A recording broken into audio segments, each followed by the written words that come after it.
Bhojpuri film industry के famous on screen जोड़ी खेसारी लाल यादव और काजल राघवानी के बीच विवाद गहराता जा रहा था। जी हां, एक तरफ काजल राघवानी को स्टार खेसारी लाल यादव पर बयान देने से नहीं चूक रही थी, तो वहीं खेसारी लाल यादव ने खामोशी बरत रखी थी।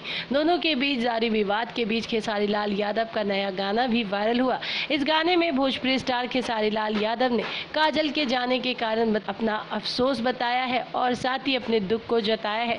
जी हां, बता दें यूट्यूब पर खेसारी लाल यादव का वायरल सॉन्ग बदल गई काजल है। गाने में खेसारी लाल यादव की पत्नी का रोल निभा रही एक्ट्रेस का नाम अनीशा पांडे है। इस गाने में खेसारी लाल यादव और अंतरा प्रियंका सिंह की मनमोहक आवाज है। इनके बोल अखिलेश कश्यप ने लिखे हैं और म्यूजिक श्याम सुंदर जी का है। बता दें ये गाना देखते ही देखते यूट्यूब पर आज मिलियंस के व्यूज को पार कर चुका है और कहीं ना कहीं देखा जाए तो इस गाने के जरिए ही सही, लेकिन हाँ, खेसारी लाल यादव ने अपने हर दिल की बातों को बयां कर दिया है।